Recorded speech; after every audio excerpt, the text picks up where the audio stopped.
With that being said, folks, I've got Mr. Ed Sanders on the line. Ed, and you're joining us from what part of California again? Northern California, just outside San Francisco, about 35 miles east. Very nice. And what's the weather out there doing today? We are warming up. It's clear and sunny, and it's going to start getting hot. That's what I'm talking about. Very good.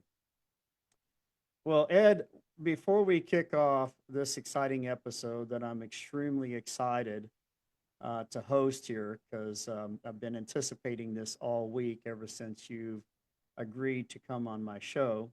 We always kick off with the traditional toast since it is the financial happy hour. And with that said, I do need to change my screen here. Whoops. That's not how we do it. Not yet. Not yet. Hold on. Hold on a Yeah. minute. Oh, okay. Oh, not yet. I'm ready. I know you are. Here we go. Boom. There it is. Oh, look at there. Yeah. And today's drink of choice, now that is going to be a Smirnoff Ice Smash Red, White, and Berry. Have not had this before. Raspberry, cherry, plus citrus. And Ed, I think you're drinking today Why have the extreme. berry? You've got vodka. You've got highly filtered vodka in that clear bottle, right? Highly flammable too. Highly flammable.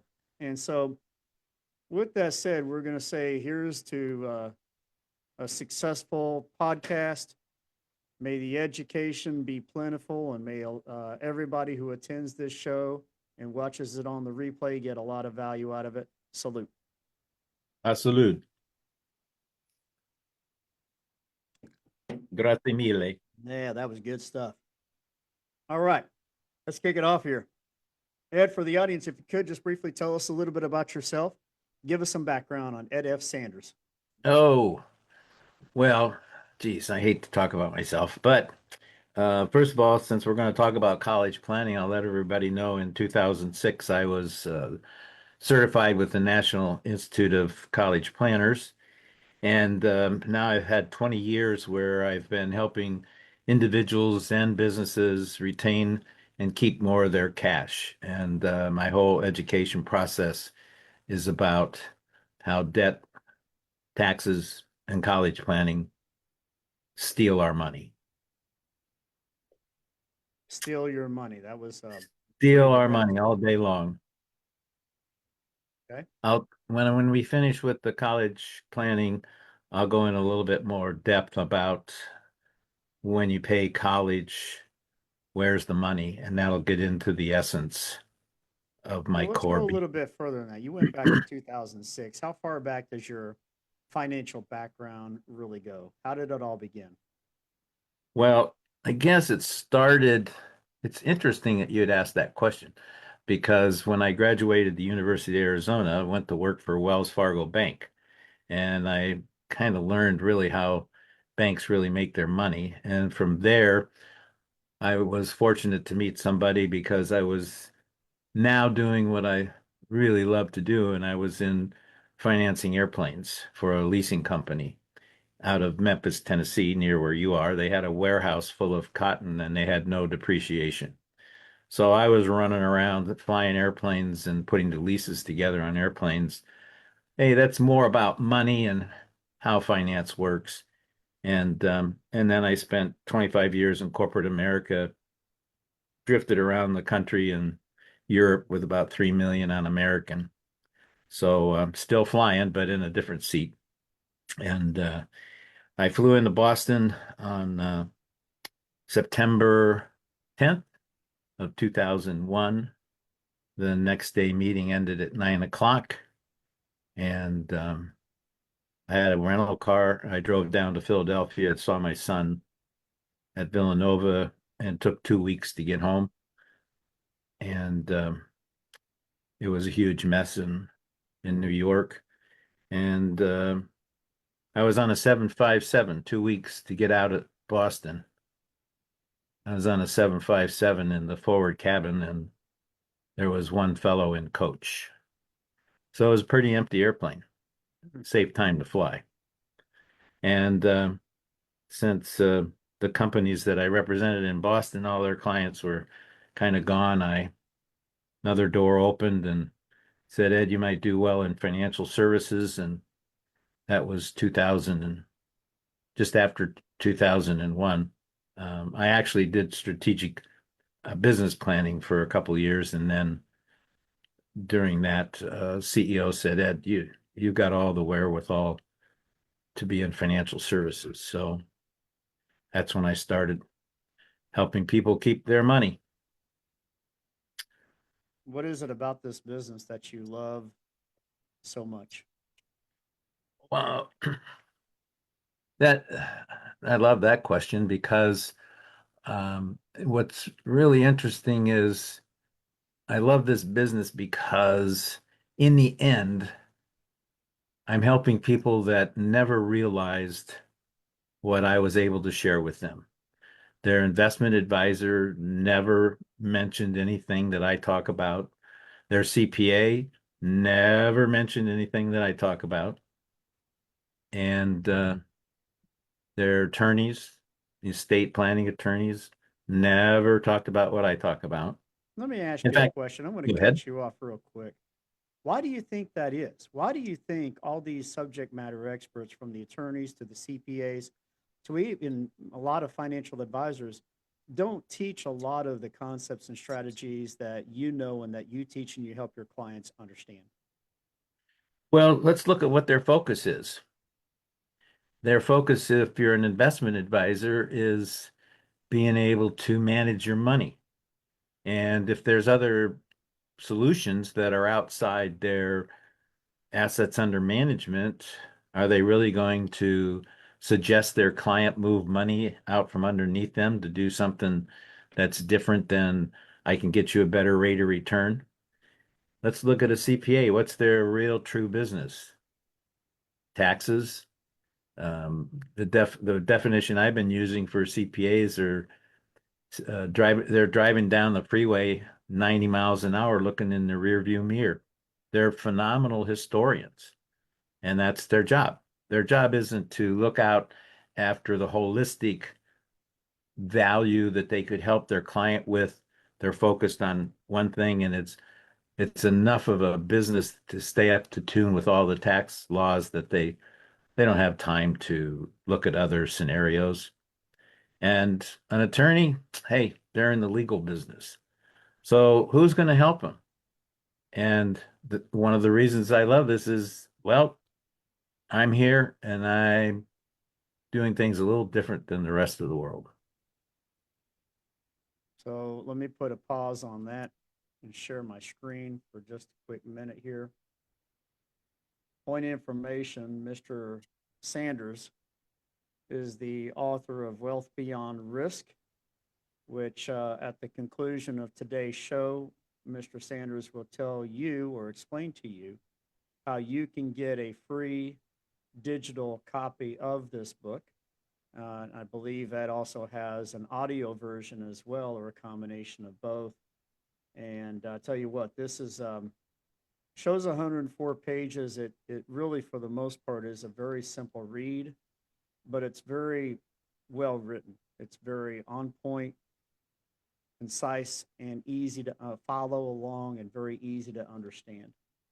And as you go through this book, and you're talking about what is their focus, from the CPAs to the attorneys to the advisors out there, what are some of the things that you were able to teach and educate your clients, the clients that you work with, that the CPAs and the other financial experts do not educate or share, if that makes any sense? Yeah, they don't. They never think about it. Um, in the preface of my book, I mention, and this is the core of my being in a sense, is because I don't think anybody's ever getting people to think this. And I want you to think about every dollar that leaves your bank account without earning interest is gone forever.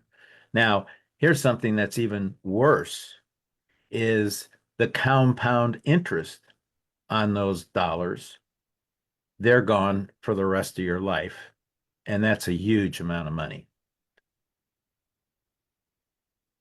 And come back to people and I say, what does that mean? Do you really understand the depth of that? And people say, oh, I know what compound interest is. However, very few people that I've ever met have had compound interest implemented to their understanding and maybe with their numbers. Repeat what you said at the very beginning of that statement. Every dollar that you spend that That leaves your bank account. I that don't know leaves how your it bank leaves account, every dollar that leaves your bank account, without earning interest is gone forever. how do you gain interest on every dollar that leaves your bank account? What does Well, that first, really mean? well, let's say you've got a credit card or you're paying for a car. Most people finance a car. On page 26 of that book, I talk about, oh, I don't have any loans or debt because I pay cash for a car. Well, that could be the worst way to buy a car. But let's just think about a car loan. Let's just think about a credit card. Let's just think about a student loan. Every dollar that you're paying on that loan, and you think it's a low interest rate, but those dollars are gone. They're gone.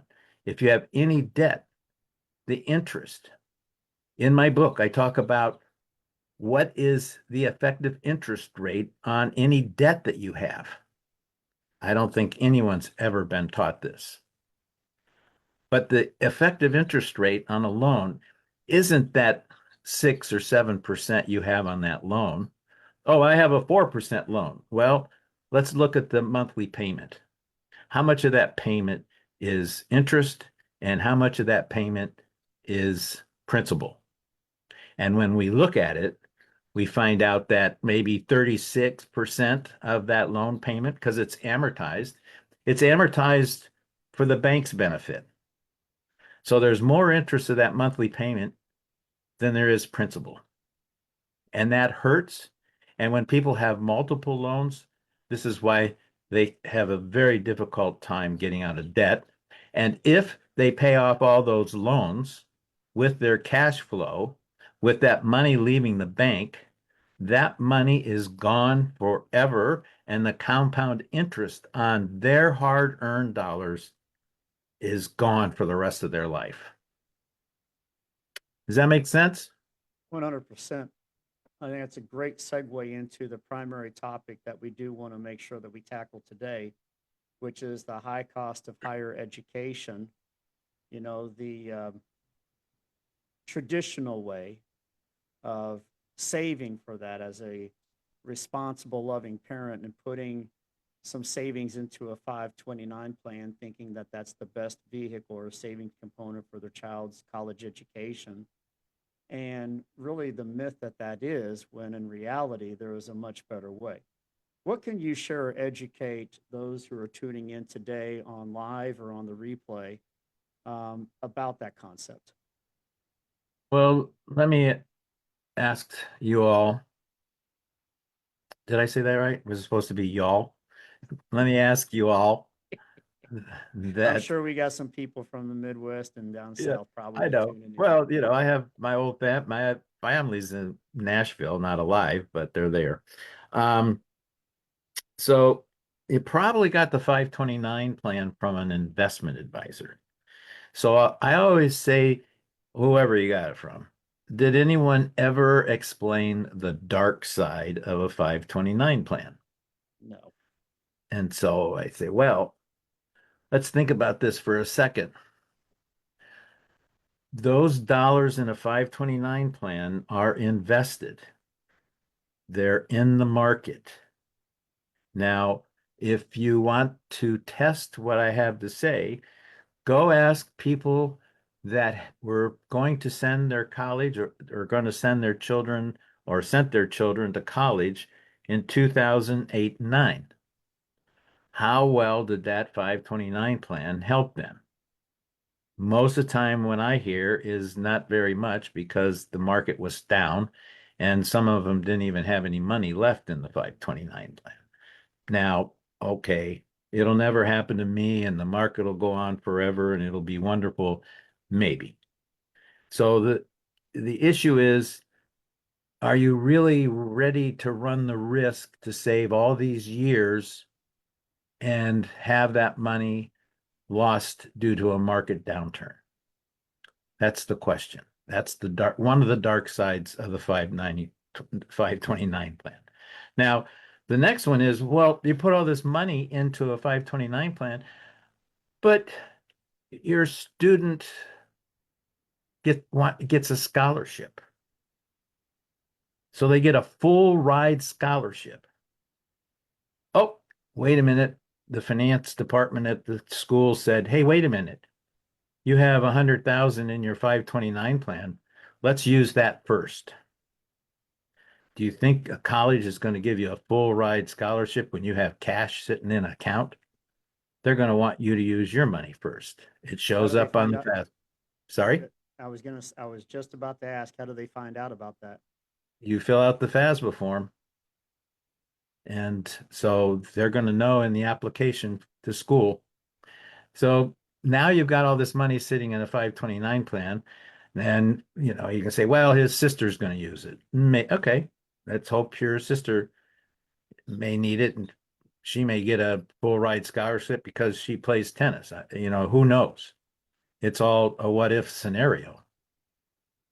And then there's always the scenario, what about if your child decides that they don't want to go to college? Or they don't want to go to a trade school that you can use the 529 plan on. Now, what are you going to do with that money? Where does it go? You, Can you not cash it in and just keep it for yourself? yeah, you can pay taxes on it and do Uh, catch up. Oh, you can go to school. So now you have your opportunity to go back to college and you have the 529 plan to pay for your college. That's okay. I don't know if I've never heard of an investment advisor ever telling somebody what the fees are structured in a 529 plan. So that money's invested generally, what I understand, it's mutual funds. Um, there's assets under management fees. The mutual fund fees, I don't even think has to be disclosed because they're buried so deep. So it's a question of who's getting more money. Uh, are you getting more, or are the fees going to eat this thing up alive, or losses in the market plus the fees? Those are all risks. And personally, um, I'm not fond of risk.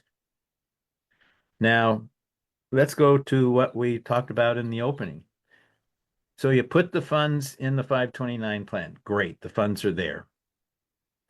Well, you use the funds to pay for college. Now you had, let's say, $100,000 in a 529 plan. That money was in your wealth and it was hopefully earning interest and it was growing. But now you just spent it. Who has the $100,000? Is it in your wealth or is it in the college's wealth? So now that those dollars are not in your wealth, compounding for the rest of your life. Now, what's an example of compounding? Let's take a look at $100,000, rule of 72. Rule of 72 says your money doubles every 10 years. Now, that means if you're 40 years old, 45, whatever, let's take 45. At 55, that'd be $200,000. At 65, that's 400,000. At 70, it's about 800,000. So what was the true cost of using the 529 plan? Now, if you want a specific example, let's talk about me. That's a song. I probably should do that with Toby Keith. The 520, I did not have a 529 plan. I thought I was smart because I would just pay for this out of my checkbook. And I okay. did it all. I did the 10 pay plan from the college that allowed you to pay for the semester over 10 periods. I did borrow some money from the house. I did blah, blah, blah. So let's assume from his kindergarten through college, he went to private school. Villanova is a private school. Let's just say that his education cost me $250,000 out of my bank account, gone forever, compound interest gone for the rest of my life. I didn't know all this. I mean, I'm just like everybody else. So what did that college education really cost me? If that money would have stayed in my wealth and I would have used some better strategies, that 250 would have been $500,000 10 years later, would have been $1 million 10 years later. And about the time I calculated, it would have been about $1,200,000. So what did his education really cost me? $1 million. 250? Sorry, $1 million. that's exactly right. I'm a walking, living example of this. I live it, breathe it, and think about, I wish I'd have met Edward Sanders along the way. So, what is the solution? How are you able to make compounding interest on every dollar that leaves your bank account for something like your college funding? How does one properly save? What's the best way, Ed? Talk to me. Well, there's hardly ever a best because there's no one shoe fits all. The plans that we design have to be designed around what people want to accomplish. But one of these things is an instrument that people don't readily think about. Now, the way that we use these instruments is we design a specially designed insurance contract. Now, hold on, don't run away yet, because you have to understand these are asset-based insurance contracts. Tier one Number one, asset. sorry, Tier one asset it based. is a tier one asset, which I'm sorry, I just forgot. Wells Fargo Bank, Bank of America, and Chase have about $186 billion worth of these assets. That is So I correct. don't know. Sorry? That is correct. Okay. So if it's designed for you, then it's specially designed based upon what you want to get out. The advantages are that your money's going to grow inside this asset without being taxed. The money is never at risk of loss due to an economic or a tax market, a stock market downturn. The growth could be anywhere from 0 to, I'm going to say 7, 8%, 9. I don't want to stretch it because it's going to then sound too good to be true. Right. So, Well, we know the and real numbers because it usually it gets a lot higher than that. But it gets a lot if higher you that. if you give the real numbers, like you said, people are not going to believe it. They're like, oh, that's no, that's not That's possible. not good. No, not. So, the beauty of this product is you have access to cash. All the way along the way, you have access to cash. And while you're using and accessing this cash, your fundamental base dollar amount in your account never gets reduced. It continues to grow. It continues to get interest along the way. That interest that you gain is never at risk. Now, remember, investments in the market, it goes up, but if it comes down, whatever went up, you lost that too. So this is a no loss due to a market or an economic downturn scenario. And then you push to Kent, and I do this, I've been doing this for years, and I can prove it. It's all in the math. I can mathematically prove it. I can show people how it works. I've got a client that, uh, the last thing is when you go to retire, you get tax-free income. So here's this lady. She works for Yahoo. She's a financial analyst. Well, guess what? She's in my wheelhouse because she wanted to know the numbers. Now, you'll learn from if you work with me that I'm kind of a numbers guy. And Rusty will say he's more than a numbers guy. But so she said, well, we have $150,000 saved up for our daughter's college education. And I said, oh, I understand that. When you spend that $150,000, where's the money? Because it was in your account. where's the money now? She said, well, it's at the college. I said, and so I said, well, oh, so it's not growing in your account anymore. Is that what we're talking about? She said, yeah. I said, well, if I could design a plan for you that we could move that money into a specialized insurance contract and you could pay for college, kick the can down the road, and have tax-free income, would that be something you'd want to see? She said, yeah, I'd like to see that. Totally skeptical. So I designed the plan and we used $30,000 a year for college. That's $120,000. She kicked the can down the road. I think it was 16 years later. Um, I think she was 52, something like that. And it got her $16,000 a year tax-free income for the rest of her life. Now, if you add up all those numbers between the 120 paying for college, $16,000 a year for 20 years, you're looking at four or $500,000 that she was able to extract from this account with her 150 in, uh, and she was all over it. And I thought, okay, she's gonna try to wiggle every little number. She saw the value. I've got That's something true for story. you, Ed. Yes, sir. So we've all seen this chart several times, and we know that that red line represents basically every 401k and 457 plan and plan that's tied to the stock market, where you have the downs and the ups and the downs and the ups.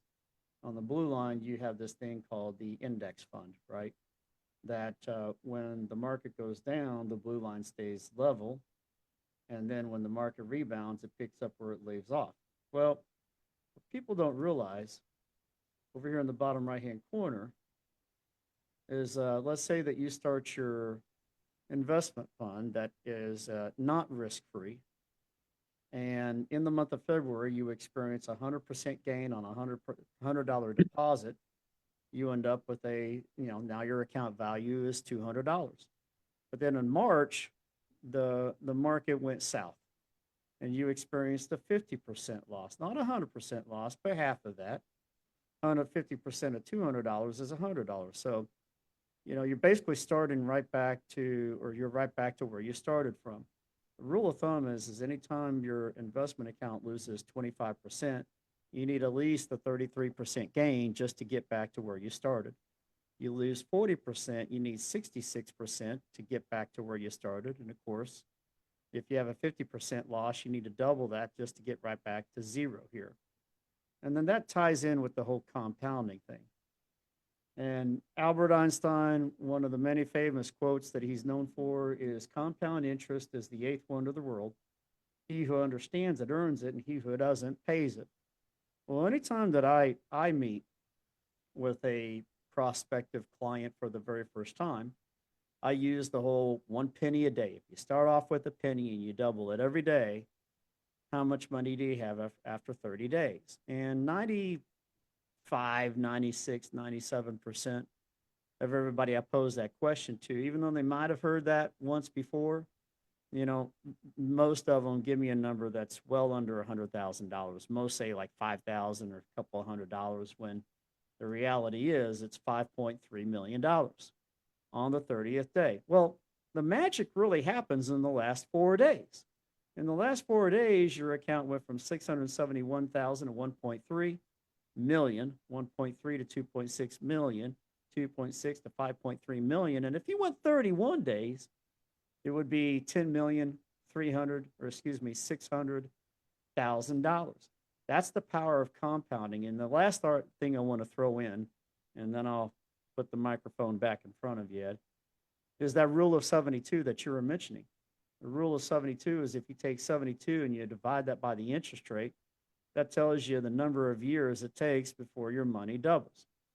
And, John loves this example, as I've heard him use this several times, to where you got a 4% and a 6%, 2% difference, or a 2% spread. Doesn't sound like a lot, but it is a lot. And if you look at 10,000, it takes 18 years for your money to double. So 18 years later, By the time you're 47, you now got 20 grand. 18 years later, by the time you're 65, you got 40,000. Whereas just 2% higher, your money doubled after all those years. You had your money doubled three times, 20,000, 40,000, because it's every 12 years. 2% more, it's every 9 years. 2% more, it's four times. You're at 320,000. And so that's just the power of compounding that people really don't understand. And it's the longevity of it. It's not something that happens within 4 or 5 or 6 years. But that's in reference to what you're talking about here is the understanding the ability to have your money compound 10 years from now, 20 years from now, 30 years from now. And the longer that your money has the ability to work for you, the more powerful, the bigger it gets. And you use that snowball effect. You illustrate that several times in your book, which really makes sense. Start off with a really small snowball, and it takes a while. But once that snowball gets to a certain amount, you just roll it, and the thing just continues to grow exponentially, just in one cycle. Well, here's something that we don't talk about often, but today is really appropriate. A penny a day doubling is the $5 million figure. What happens if that's taxed along the way? If that penny doubles and then it's taxed, if it went from day one to day two, it's 2 cents, but it's taxed. What ends up at 30 days if it's taxed? That number is like $528. Not that I have a great memory or everything, but I can't remember the cents. It's $528 and some cents if it's taxed along the way. That's what taxes do to steal our money as well. And that's why having a specially designed contract where your money can grow without being taxed gives you better compounding because you're compounding more dollars because you haven't had to pay the taxes on it. Absolutely. And this is all legal. We're not going, this isn't above the law. It's been going on for 100 years, maybe 200 years. It's been there. I can quote all the IRS rules that make this totally, we're not doing this isn't really fancy anything. This is simply setting up an account where you can use the money and keep the money growing at the same time. It So, just seems to be a very common question that I ask most of my guests, and I'm going to ask you the same question. Even though this strategy and this concept and these programs have been around for 100 years, why is it still a hidden secret? Why don't more people know about it, but yet there's still over $7 trillion wrapped up into 401ks this very day? Make it make sense, Ed. who's going to tell you? Let's go back to who is going to tell you. Now, I don't think your CPA is thinking about it. I don't think your investment advisor is only focused on how am I going to make sure that they get the greatest rate of return? And oh, I'm sorry, you just lost 40% of your money in the market downturn. But it's not my fault. It's, it's the market, it's not me, it's the market. Now here's another true story that you're talking to somebody because I've heard the definition of wisdom is experience plus knowledge equals wisdom. So I gave you my experience on college planning.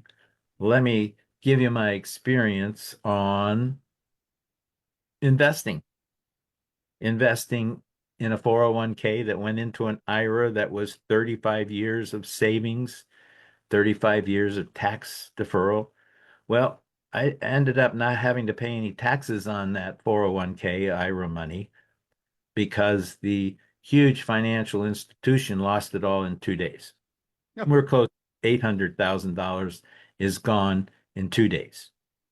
So I've got that experience, folks, and my clients will never experience that. They will never have to experience that gut wrenching feeling when they see their 401k decimated. So that's my why. That's my why, Rusty. Why I do what I do, because nobody's talking about this, and none of my clients are ever going to lose their money. I don't have to see them at Safeway. Hey, Ed, thanks for your great advice. I lost 40% of my money. Well, not going to happen, folks. Oh, that's an Any, interesting slide. if anybody would like to get in contact with Mr. F. Sanders, this is his website, edwardfsanders.com. You can also find Ed on LinkedIn, linkedin.com/in/Edward F. Sanders. A handsome mugshot of the young lad right there. He also has a link to his website right there. And Ed, is that the best way for people to be able to get in contact with you? Is through your website or phone call or email? What generally works better for you? If they want to email me, um, to make sure that I'm available. I'm like everybody else. I get these calls and I don't recognize the phone number. I go, oh well. And if you want to text me at my phone number saying, Ed, this is so and so, I want to call you. Is that okay? I can let you know that I'll be available in 10 or 15 minutes. That's fine. If you want to go to my LinkedIn page, you can send me a LinkedIn message. You can send me an email message at ed@edwardfsanders.com. Uh, how you like to communicate, it's all about you, not about what I want. So now you're live here. All right, so I'm now at 8,938 followers on LinkedIn, and I have over 1,000 people that get my bi-monthly newsletter, Let's which talk is about that for just a minute. So I noticed that when you click on this link here, here's your primary website, edwardfsanders.com. However, on your LinkedIn, it takes you to your book, Wealth Beyond Risk. And it looks like that people do have the ability to get a free copy of your book. Is that correct? yes, And through that book, they also have the ability to subscribe to your newsletter. yes. Does it give you, I've never been able to go in as a outside person, but there's interviews in there and there's testimonials in there Yeah. and it should, I think you ought to be able to see all my newsletters. I believe I can see those down here, Ed, Oh, on there the they are. page. Yeah. Here, It's got the the last one was paying for college. What a mhm. coincidence. Yeah. On the left, And I got that newsletter, by the way, just the other day because I just good. signed up. Yeah. Well, I'm getting ready to publish. I don't think it's going to happen today because I haven't been really well, but um, I have one coming out in the next day or two. So they'll be out every 2 weeks. This is pretty traditional with just about every show. As I blink my eyes, and we're already more than halfway through it, and we are at 4:40. We got 20 minutes remaining, and I know that there are also a few other topics that are near and dear to your heart that you would like to share to the rest of the world. So I'm going to let you kind of guide the conversation in a direction that you would like to for the last 20 minutes here.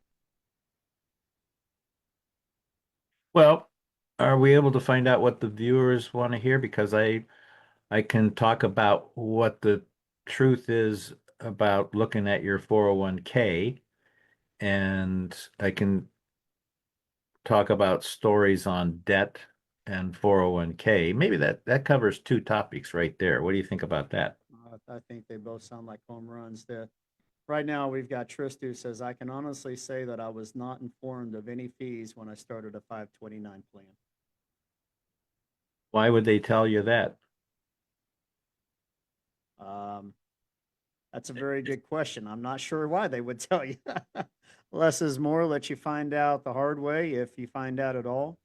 I mean, I think we've all learned for any of us who are financial professionals that when it comes to any government sponsored investment or retirement fund of some sort or savings fund, that there are all kinds of expensive fees, and it's generally more costly than um, other methods and other strategies that are out there. But people don't question those. People don't question the 529 if there is an even cost, which there is, or a 401k. They just don't look at it. Why is that? Because they trust that well, everybody else is doing it. I guess that's what I should be doing as well. And they don't look at the details.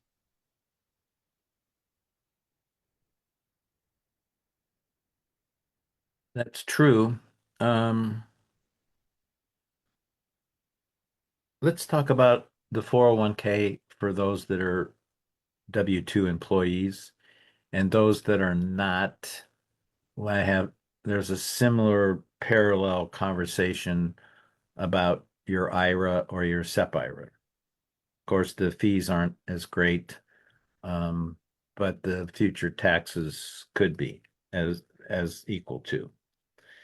So most people go into their employer and they say, "Oh, we got a 401k," and okay, great. And did HR ever explain to you what that 401k was all about? Oh, the answer is yeah, I get to deduct the taxes.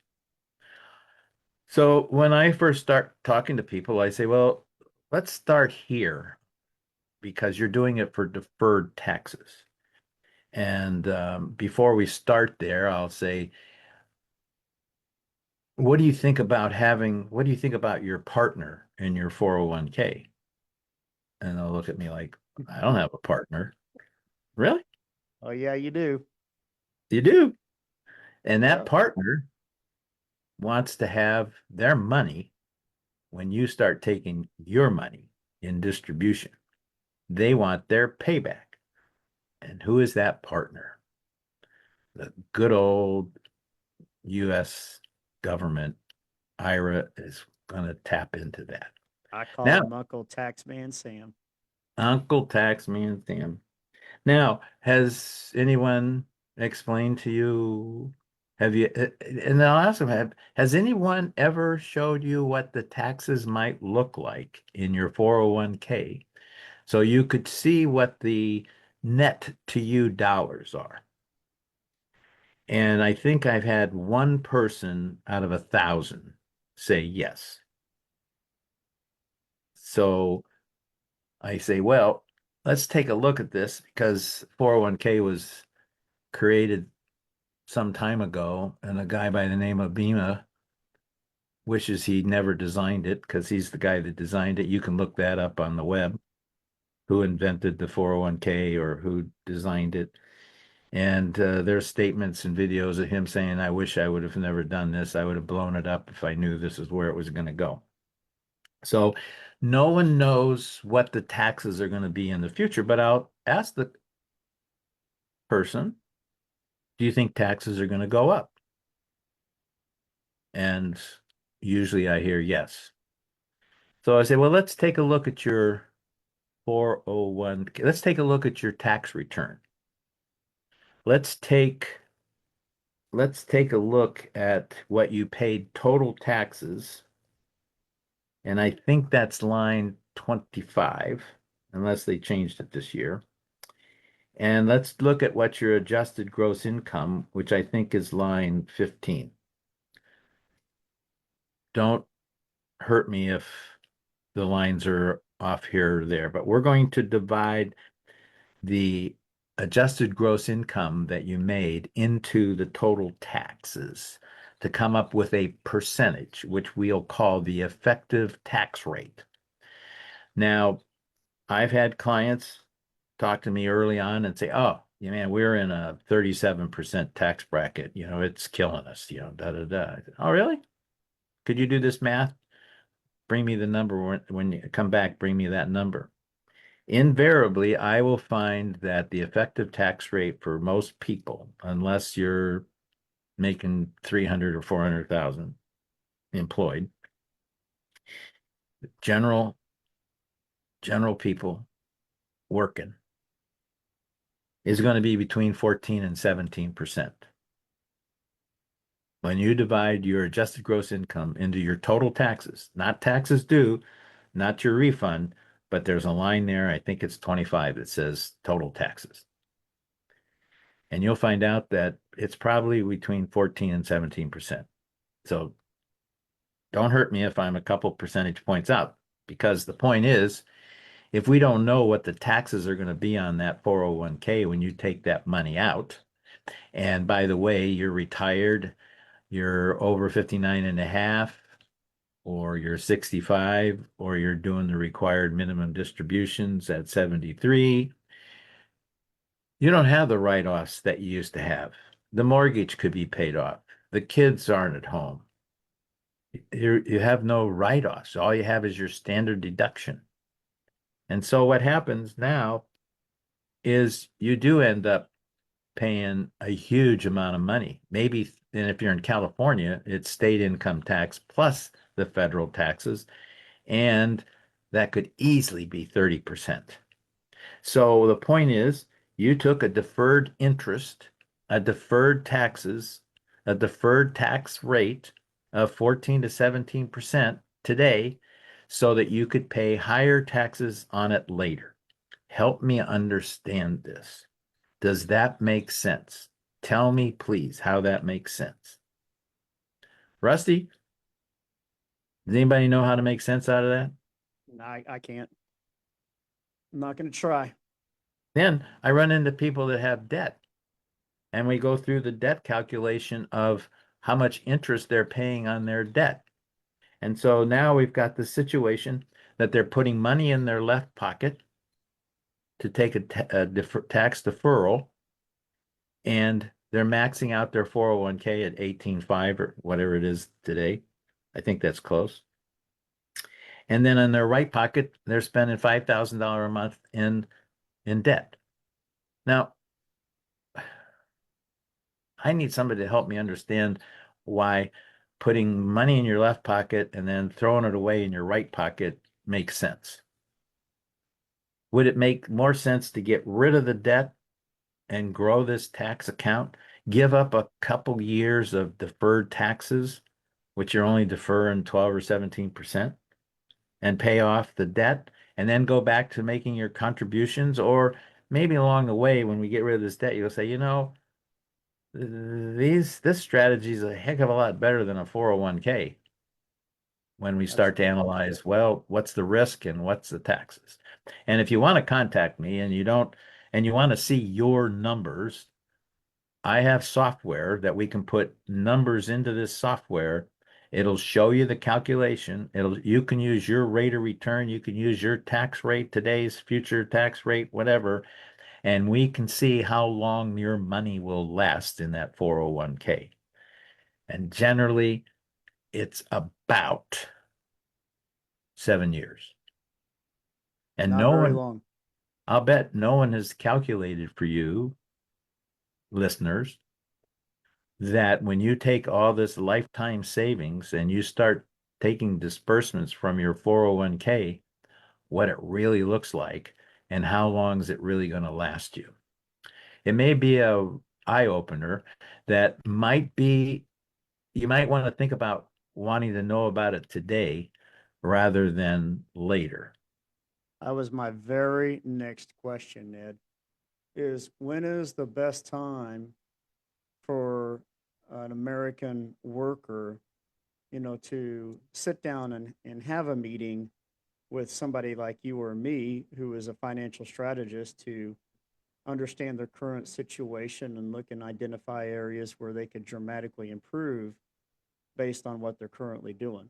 And I think you answered that question today. Is there an age specific or an income requirement before somebody should sit down with somebody like you, or as long as they're earning any kind of an income and they're independent, then the time is now?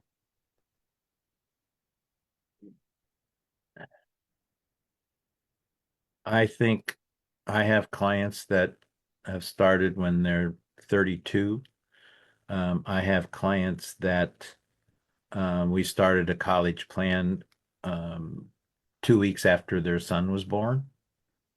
So anywhere from 2 weeks to 60 gets pretty expensive to start doing this, and time becomes and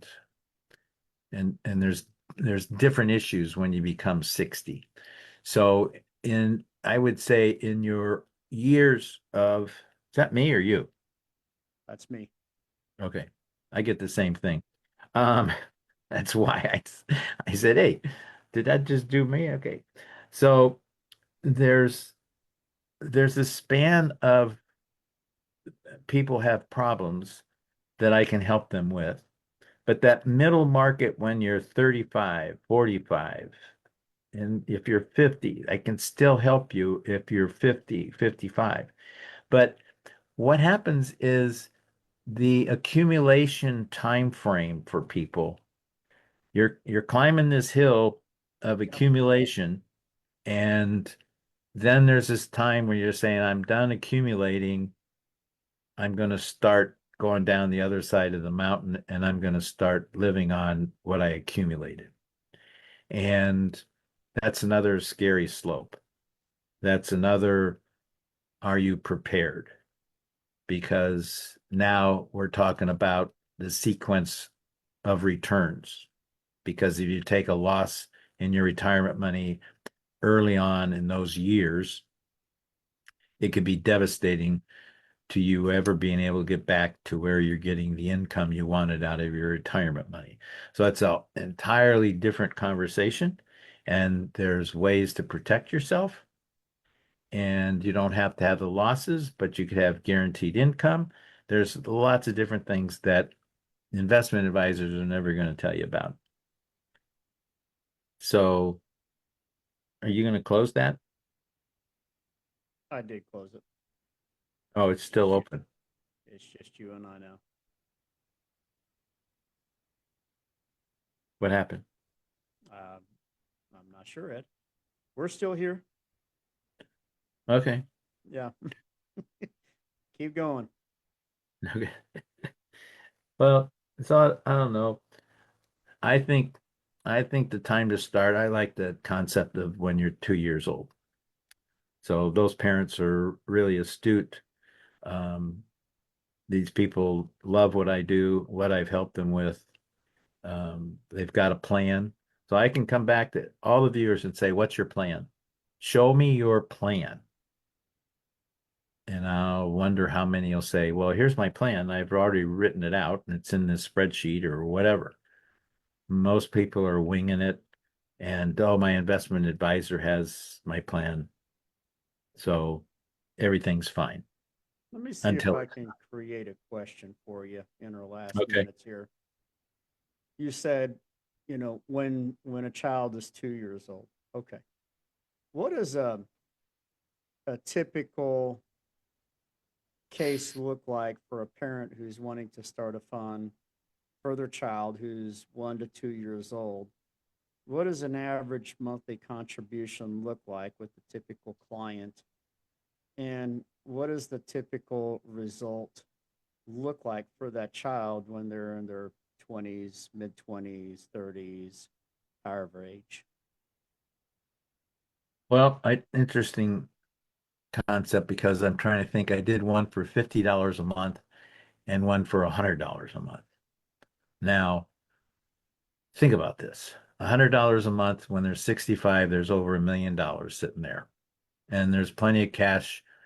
They get out of college and they're going to go to work and they have this fund and it's $100 a month contribution.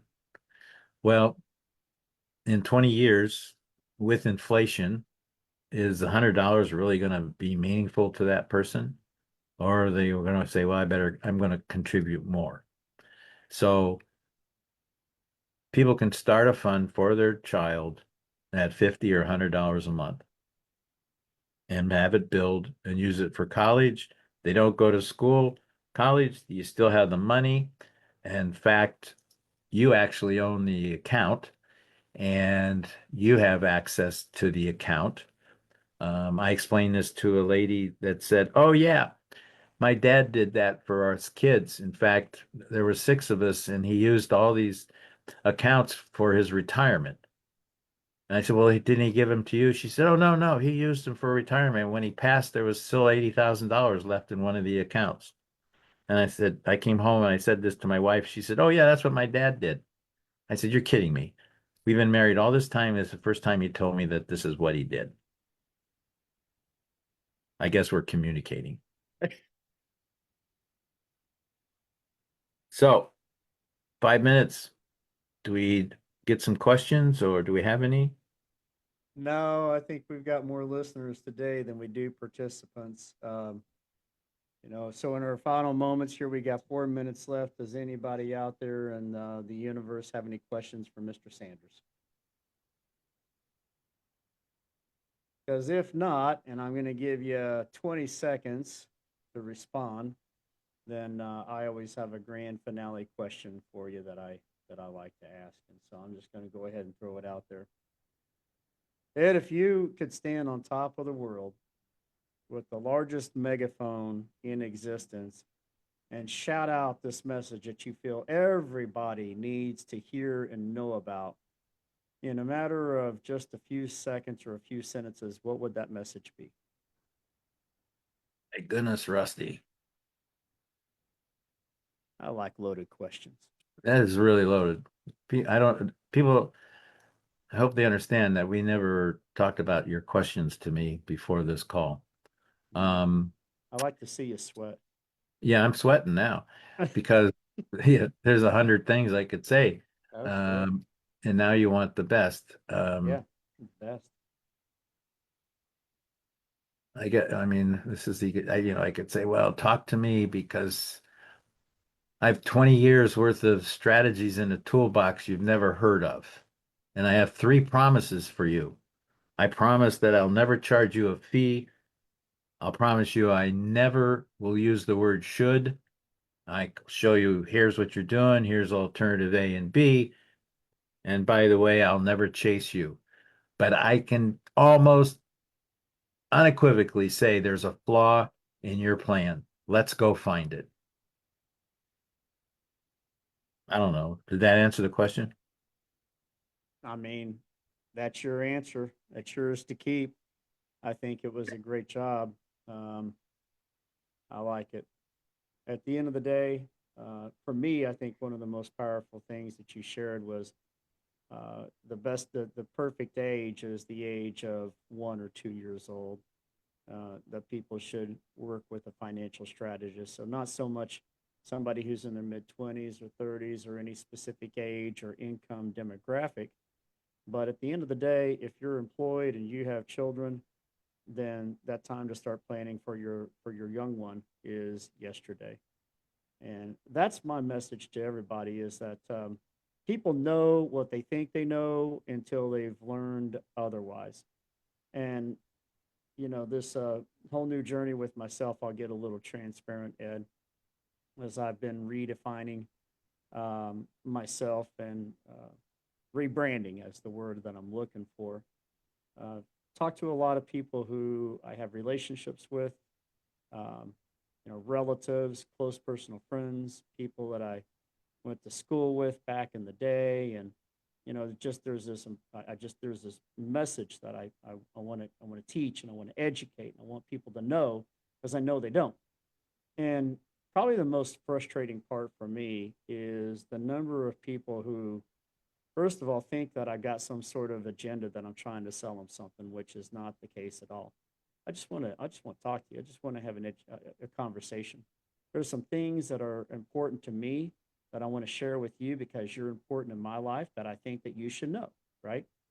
And the number of people say, no, I'm good, and no, I've already got to take care of, and no, we already got insurance, and we've already got a 401k, and never give me that opportunity, 30, 40 minutes of their time to just have a conversation. Yeah, That's the most frustrating part with me it is. because they don't know. They don't know. And Rusty, we can't help them if they don't want to know. I've had fellows say, look, I'm not going to do this plan because I'm in the process of getting ready to buy a Ferrari and that's my goal. And there's just people that are not serious about their money. And if you're not serious about your money, I can't help you. Now, I want to close with this last thing, and then I don't mean to preempt you, but listen to these words, folks. If what you believe to be true about your money turns out not to be true in the future, when do you want to know about it? Ooh, that was good. Repeat that one more time. I'm going to write that down. If what you believe to be true about your money turns out not to be true in the future, when do you want to know about it? I'd want to know now, Ed. Well, if people would read the back of my card, that's what they'd be saying. But it's funny. When I hand somebody my card, I turn it over and say, "Here, read this first." I mean, this cancer just popped in my mind. Follow me on this. If you had cancer, would you want to know about it in the early stages? Isn't that what this world teaches today is early detection? Would you want to know about it today in the early stages, or would you want to find out about it in, the third stage or the fourth stage when it's pretty much too late? I think we all know the answer to that. Doesn't that parallel or relate to your money and your finances as well? Would you rather know today, or would you rather find out after you're 60 when you think this, golden plan that you have in place isn't so golden after all? When would you rather know about it? That's a great analogy because most people, I mean, I think what goes through their head is it'll never happen to me Right. until Yeah, it does. That's what I say. You're right. You're 100% right. It won't happen to you until it does. correct. Little poker analogy. So I play a lot of Texas Hold'em, and you shove all in and it works every time until it doesn't. Until it doesn't. Till somebody calls that bluff, and well, that was it. Game over. Hey, Ed, Well, this was awesome, man. Thank you for dividing and allocating an hour of your most precious, valuable asset, your time, to today's show. And for those who decided to invest some time on their own to watch today's episode, I, for one, am very grateful and appreciative of you and sharing your knowledge and your expertise. And again, Edward Sanders, if you want to get in touch with Ed, and we give you one final plug as we adjourn here, you can find him on LinkedIn. Very easy to find. Just do a search for Ed Sanders. There's his profile there, /EdwardFSanders.com. Look for this handsome profile picture right there. And inside of his profile, you can access his Wealth Beyond Risk. You can sign up for his newsletter, get a free copy of his book, Wealth Beyond Risk. And Ed, don't you have another book that you wrote, Wealth Beyond Taxes? I yeah, think it's what it is.